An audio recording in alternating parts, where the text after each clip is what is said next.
seguimos aquí en la Gaceta Central y vamos a hablar de uno de los temas internacionales que ha sido noticia en las últimas horas, por supuesto, que ha sido el primer debate presidencial, ya con la mirada puesta en las elecciones presidenciales en Estados Unidos, que van a ser dentro de 35 días. En este primer debate, en donde se han enfrentado Joe Biden y el actual presidente Donald Trump, para hacer un análisis sobre qué ha dejado esta primera confrontación entre los candidatos. Estamos en comunicación ya con la especialista en relaciones internacionales, con Leila Mojana. ¿Cómo estás? Bienvenida, buen día. Hola Gaby, ¿cómo estás? Buen día a los dos. Gracias, muy buenos días. Bueno, ¿qué sensación te ha dejado este primer debate?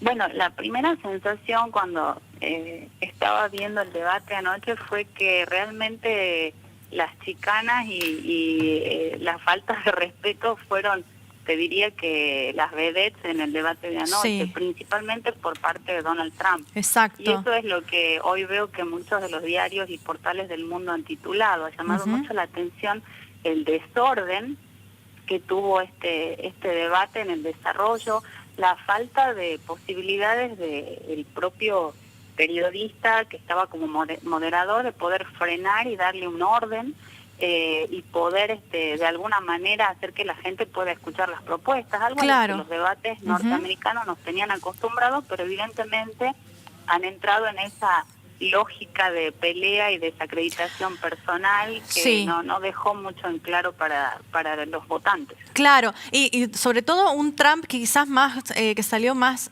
combativo, ¿no? Ante cómo van las encuestas, necesitaba quizás posicionarse mejor ante la opinión pública y eligió el ataque.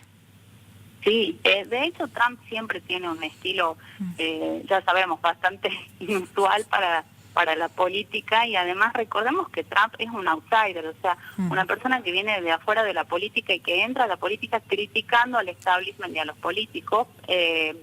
Por supuesto que eso lo usó como caballito de batalla en su primera candidatura.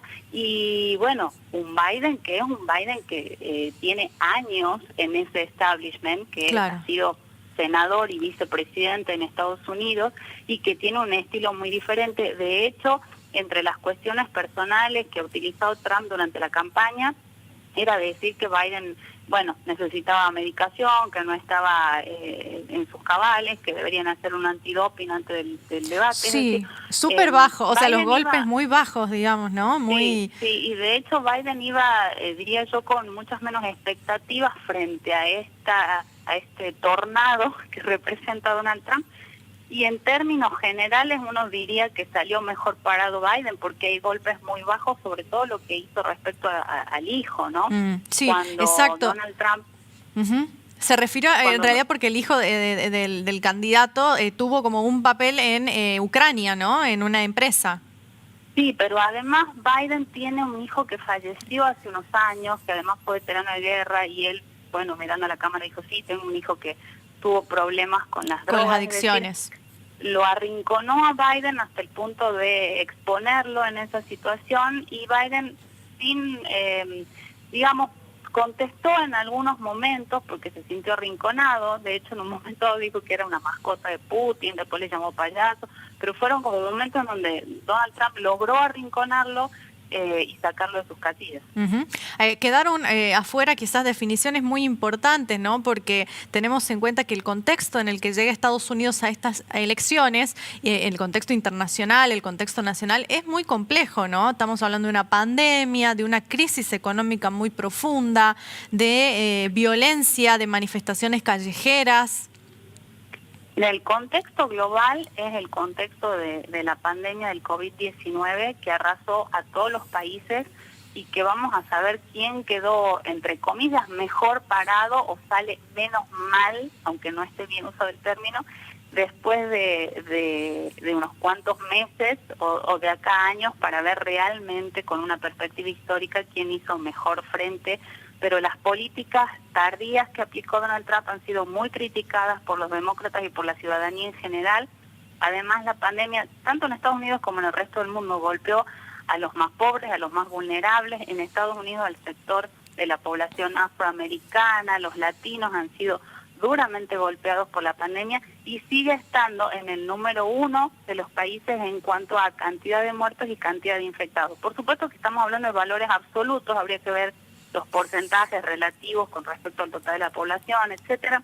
Pero más allá de eso, creo que la gran crítica es un poco la minimización que hizo Donald Trump en un primer momento y después el haber trasladado la culpa de esa pandemia a los chinos, aunque esto es un invento chino, y además a la Organización Mundial de la Salud, de la cual se retiró, así como hizo de otros tratados internacionales. Ha sido como una característica de Donald Trump en toda su presidencia. Claro, claro. Y por otro lado, lo que vos mencionabas de las protestas en contra del racismo, yo creo que una definición muy importante que sí se pudo dilucidar en medio de tanto grito e interrupción ha sido que Donald Trump se negó rotundamente a condenar el supremacismo blanco, evadió la pregunta y le dieron muchas veces la oportunidad de hacerlo y no lo hizo.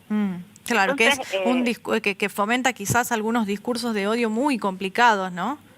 Sí, está generando eso, una situación muy compleja en Estados Unidos, y lo que se ve a las claras, no solo en el debate, sino en toda la política norteamericana de los últimos años y en todo el mundo, es un camino cada vez más claro hacia una polarización muy importante. Es como que no hay grises, estamos de un lado o estamos del otro, y de hecho una de las cuestiones que hacía alusión Trump y que viene diciendo en sus tweets con anterioridad es que los demócratas representan a la extrema izquierda y que quieren llevar le dijo socialista, ¿no? También al otro. Sí, le dijo socialista, como que tuvieran la intención de llevar adelante o escribir una especie de manifiesto comunista para Estados Unidos. Bueno, nada más alejado, porque más allá de que los demócratas están en la vereda del frente de los republicanos, tampoco son socialistas. Bernie Sanders es lo más cercano al socialismo en Estados Unidos y bueno, nunca tuvo la oportunidad de llegar a representar a los demócratas. Ahora, digamos, en este debate que ha dejado como poco contenido, digamos, para el análisis en cuanto a políticas, ¿no?, de fondo, quizás profundas para los Estados Unidos y que ha tenido más lugar al escándalo, si se quiere, a la chicana. Después de ¿quién elegirías como el ganador, digamos, de esta contienda, por lo menos oral? Bueno, digamos que Biden llegó con menos expectativas y quizás salió mejor parado de lo que se esperaba, pero no hay un ganador claro.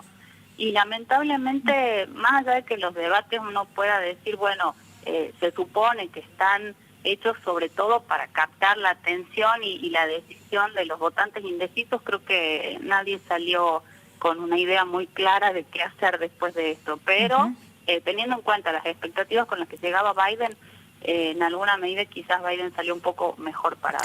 Claro. De todas maneras, creo que la sensación que también puede quedar no solo en los televidentes, lo que vemos desde afuera, desde países de afuera, digamos, de Estados Unidos, es que quizás la elección puede tener cualquier resultado, por lo menos esa es la lectura, ¿no?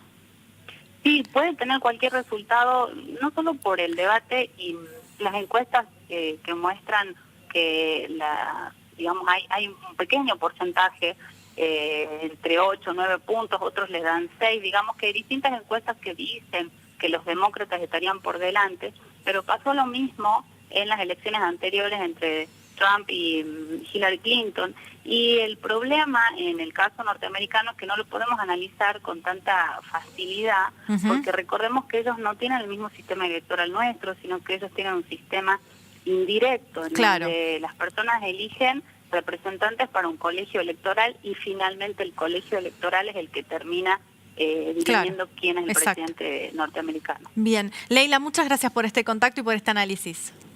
Muchas gracias a ustedes. Gracias. Bueno, ahí escuchábamos